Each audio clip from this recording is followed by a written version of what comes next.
Oh, hey.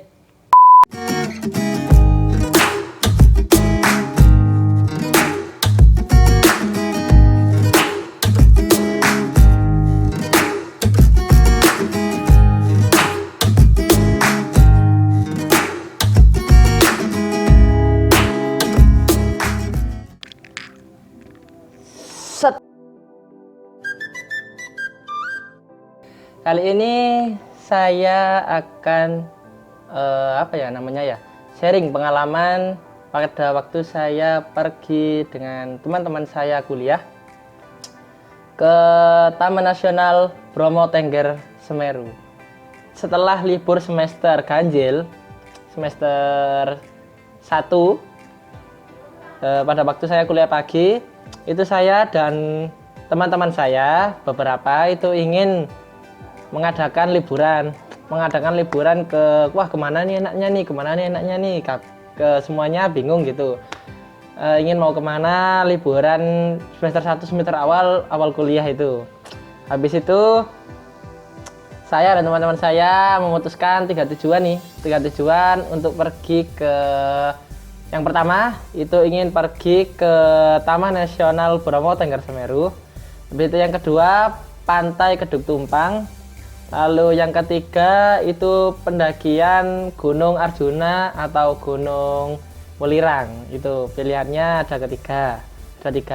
Nah, saya dan teman-teman saya itu ingin membuat kesepakatan, enaknya tuh kemana nih liburan nih ya, sekiranya tidak membuang biaya yang banyak, sekiranya biayanya itu cukup dan nggak sampai selang 4 hari atau 5 hari gitu. Jadi inginnya tuh 2 hari atau enggak gitu, 1 hari setengah gitu. Inginnya tuh teman-teman seperti itu. Jadi liburan dapat tapi juga cepat gitu. Nah, saya dan teman-teman saya ini bingung, kita ngevote suara di antara ketiga pilihan tempat wisata tadi, dan akhirnya kita semua setuju ingin pergi liburan ke Taman Nasional Bromo Tengger Semeru pada waktu itu. Itu sekitar tahun 2018 sih, 2018 awal, kalau nggak 2017 akhir ya, segituan. Itu setelah ujian kita sudah prepare ingin liburan, dan akhirnya ingin pergi ke Taman Nasional Bromo Tengger Semeru ini. Nah, saya dan teman-teman saya itu yang bisa ikut cuma berapa orang ya? 8 kalau nggak 7 orang gitu. Nah, saya itu bergoncengan dengan teman saya satu di sini, teman dekat rumah saya, itu juga anak kuliah sama saya, kuliah teknik juga. Nah, kami prepare untuk membuat enaknya pakai transportasi apa nih. Nah, teman-teman ada yang ingin bilang naik mobil ini seru ini. Tuh, ada yang bilang naik sepeda aja buat menghemat bensin gitu, menghemat biaya juga. Memang kalau nggak sepeda motor itu memang nggak asik ya. Itu memang jadi berkendara itu sama kayak Dilan. Iku jenenge goblok. Nah, Dilan itu juga kan sukanya berkendara lah. Kita tuh sangat suka itu berkendara tuh. Dan kita bersepakat kita ingin pakai sepeda motor untuk pergi liburan ke Taman Nasional Bromo Tengger Semeru pada waktu itu. Sejarah dari Taman Nasional Bromo Tengger Semeru itu sebelum dikenalnya sebagai Taman Nasional, Bromo Tengger Semeru ini merupakan kawasan hutan yang berfungsi sebagai cagar alam dulunya dan hutan wisata seperti itu. Kawasan ini juga berfungsi sebagai hutan lindung dan hutan produksi.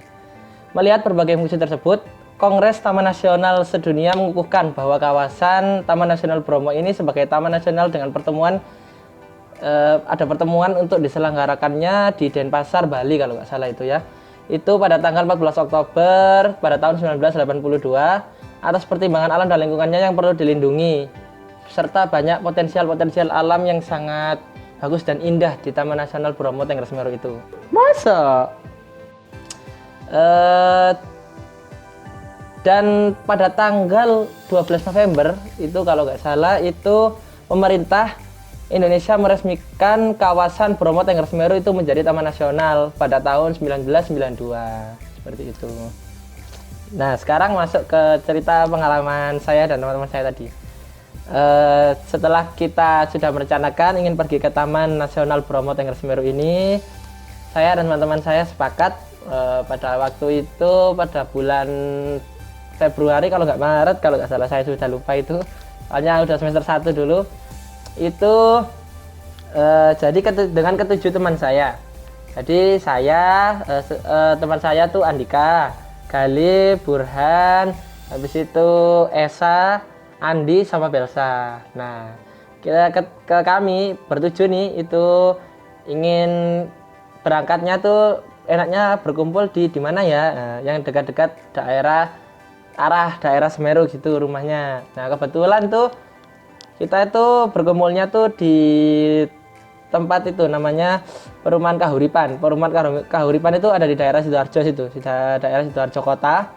Itu kami berinisiatif ingin berkumpulnya di situ. Jadi titik temunya di situ, semua berkumpul, ketujuh teman saya ini dan saya itu berkumpul di situ.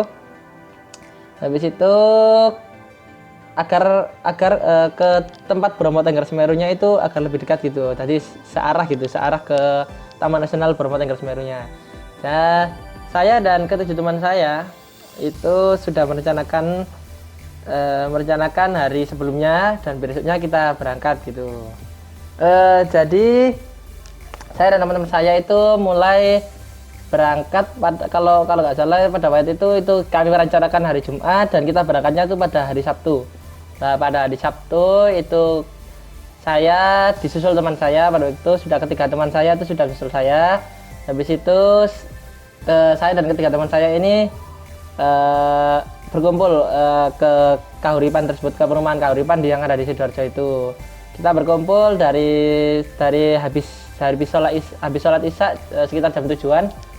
Kami nunggu teman-teman pada ngumpul semua itu sekitaran sampai jam 9. Nah, jam 9 habis itu kita sebelum berangkat kita juga tidak lupa berdoa dong. Kita berdoa dulu agar perjalanan kita juga selamat. Habis itu ada kejadian lucu nih sebelum berangkat.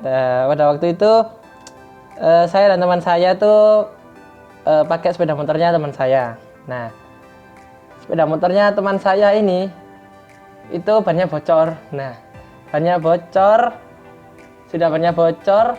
lupa dompetnya ketinggalan. Iku jenenge goblok. Dan akhirnya saya diantarkan teman saya untuk mengambil dompetnya itu tadi pakai sepeda motor teman saya yang satunya lagi. Itu sekitar pukul setengah sepuluhan kalau nggak salah itu. Nah, setelah ambil dompet saya dan teman saya itu tadi, kami sudah prepare semuanya, sudah cek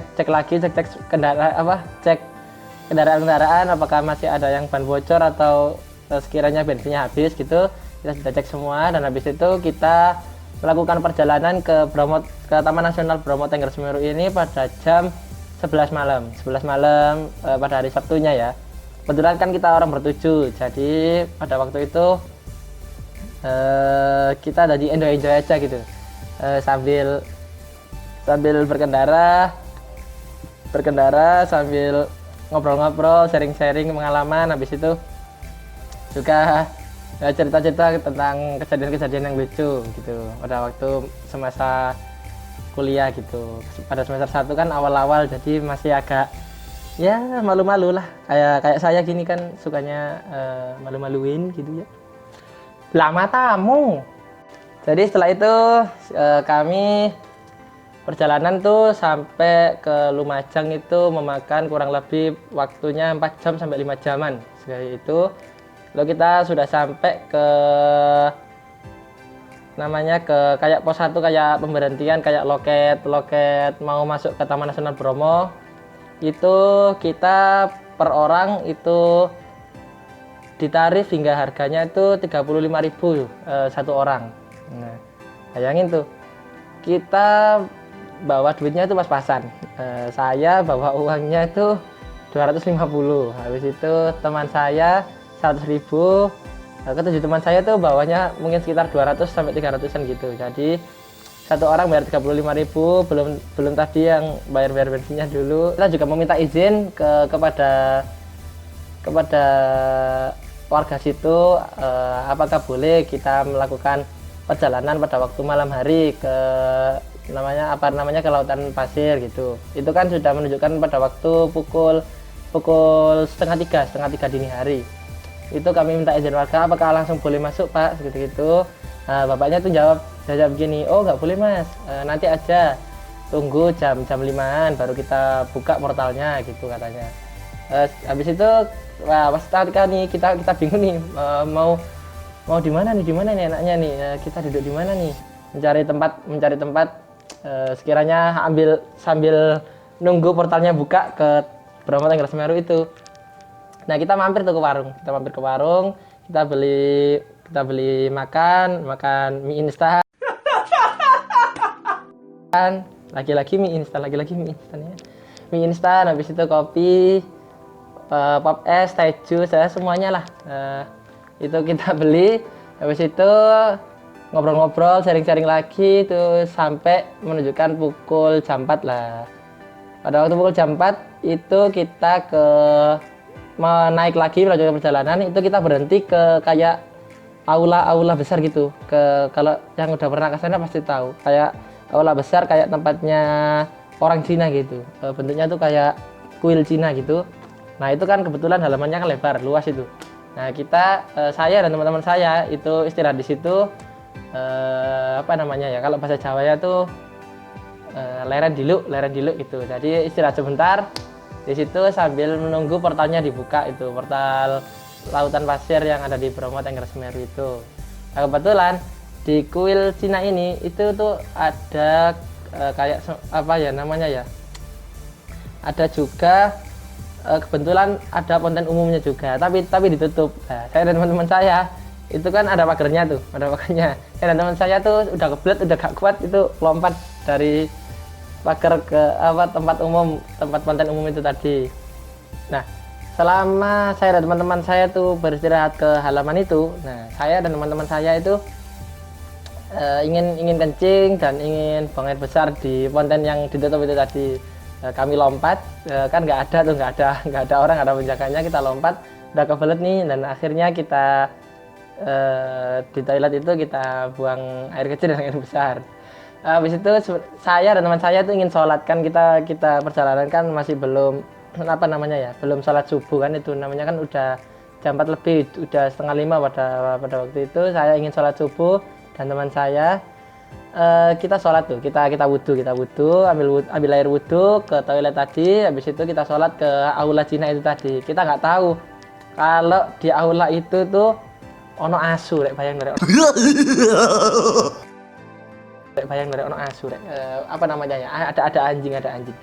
Lah, saya dan teman saya satu orang itu kan mau sholat. Mau sholat nih, kita nih gantian nih, soalnya sambil ada yang menjaga sepeda gitu, soalnya kan nggak ada orang. Saya dan satu teman saya itu sholat duluan. Pada waktu saya sholat, ono asu nang ngarepku mlaku, bayang norek. Ada anjing berjalan di depan saya dan menggonggong-gonggong. Siapa sih nggak kaget, bayang no? Siapa yang nggak kaget gitu loh melihat anjing, kita sholat nih di depan kita ada anjing. Nah, otomatis saya dan teman saya lompat kabur.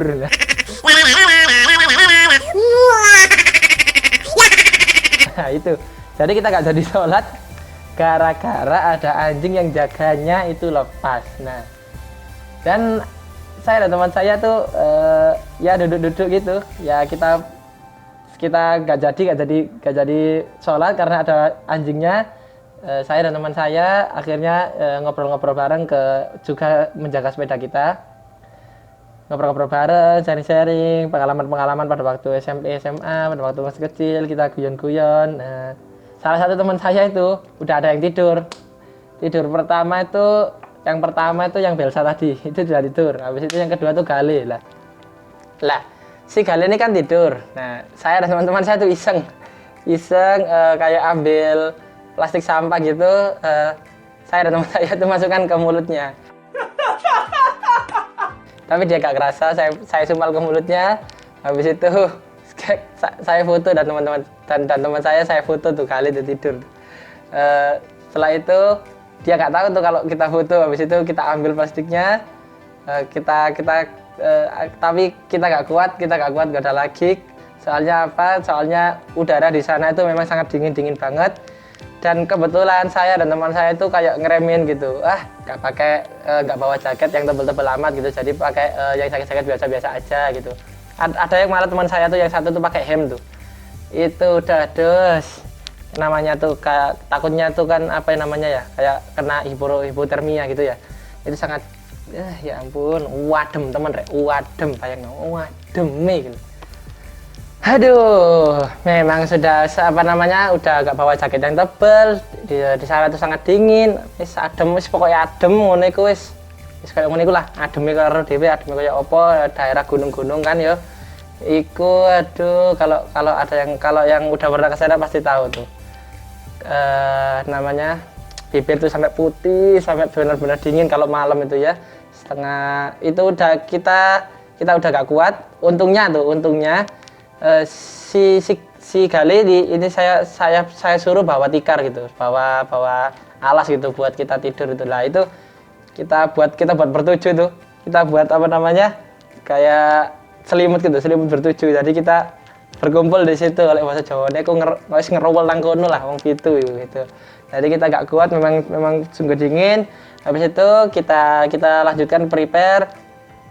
Kita akhirnya waktu menunjukkan pukul 5 lebih 10 menit kita akhirnya melanjutkan perjalanan, dan akhirnya portal menuju ke apa namanya, ke lautan pasirnya itu udah dibuka. Nah, saya dan teman saya melanjutkan perjalanan ke situ, dan itu jalannya tuh sangat curam banget, kayak menisor ngerti kayak Siratal Mustaqim lho, matamu mendok wisor ngene iki lho. Yes, jojlok gak karu-karuan, jeglong ngene iku dalane.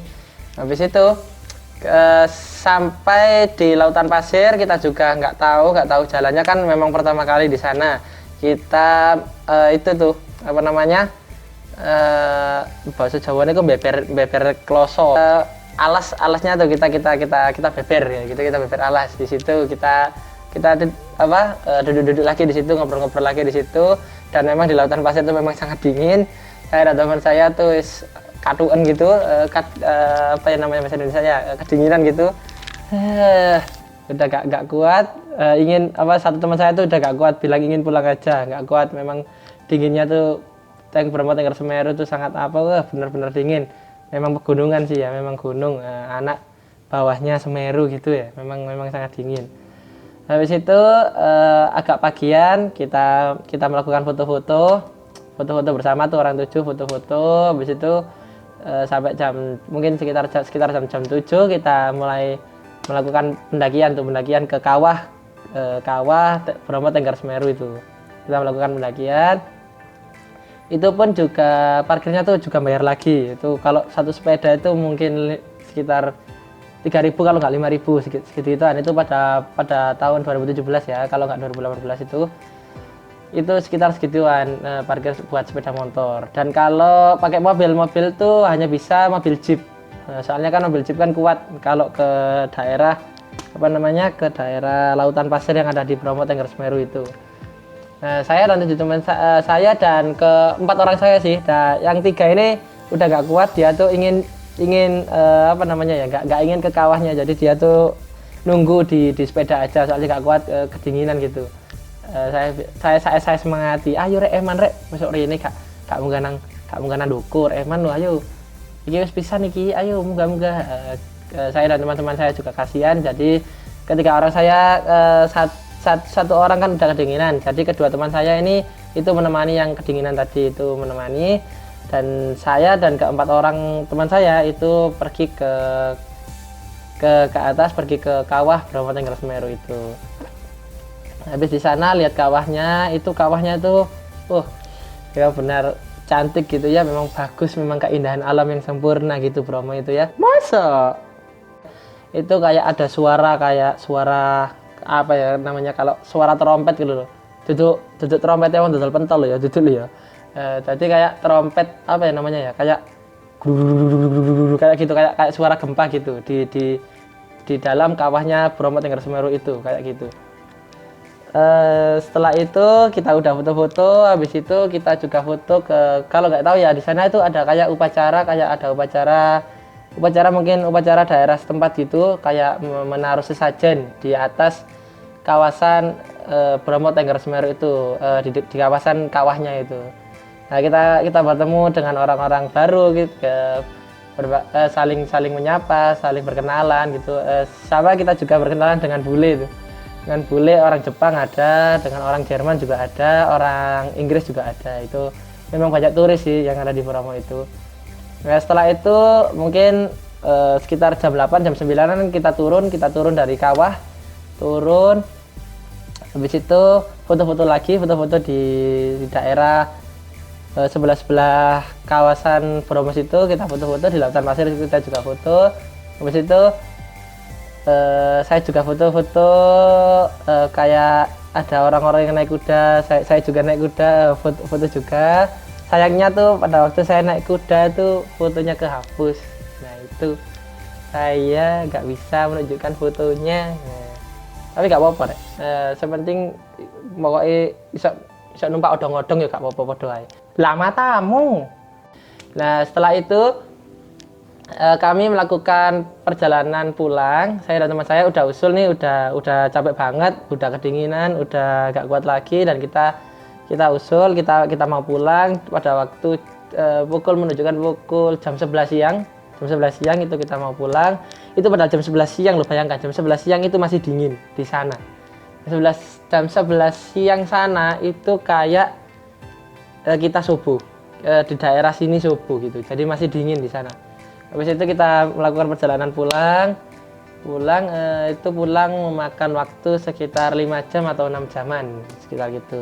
Nah, dan apa ya namanya ya, Bromo Tengger Semeru itu memang kawasan nasional yang memang harus dibudidayakan, harus dilestarikan. Jangan sampai kita warga Indonesia itu mengotori atau membuang sampah sembarangan di daerah itu, karena ya apa ya eman iki nang kono iku wis wapi, ngarakno kepingin rono maneh ngono. Betah, kita tuh betah di sana. Ya semoga aja next time kita bisa ke situ lagi. Dan setelah itu kita melakukan perjalanan pulang, kita kita mencari tempat makan dulu. Habis itu kita berdoa untuk keselamatan agar kita sampai di rumah dengan selamat. Habis itu dan kita sudah sampai di rumah dan kita selesai melakukan perjalanan liburan ke Bromo Tengger Semeru. Hal yang dapat diambil dari perjalanan pengalaman saya dan teman-teman saya ke Bromo Tengger Semeru itu ya, kita tuh harus menjaga alam. Kita kalau ke daerah orang atau ke berbeda wilayah itu kita memang harus izin gitu. Jadi jangan sampai kita tuh tanpa permisi, tanpa izin kita pergi ke daerah orang lain tanpa izin. Itu akan takutnya nanti ada apa-apa di jalan atau ada keganjalan, itu kan nggak enak ya. Ada keganjalan di daerah orang lain itu kan kita nggak enak. Kita harus sopan, kita harus menjaga attitude kita, menjaga nilai kita di daerah orang, maupun kita juga harus bisa terutama pentingnya tuh memang itu deh, pentingnya membuang sampah sembarangan itu memang itu. Kita harus menjaga alam, kita harus bisa juga melestarikan lingkungan. Kita juga harus bisa mengenalkan wisata-wisata yang ada di Indonesia ini ke warga Indonesia, atau kalau bisa itu ke luar negeri juga gitu. Jadi sekian dari pengalaman saya kali ini. Mohon maaf kalau ada yang kurang. Nah, next time video ditunggu aja. Oke? Thank you guys. Oke, assalamualaikum warahmatullahi wabarakatuh.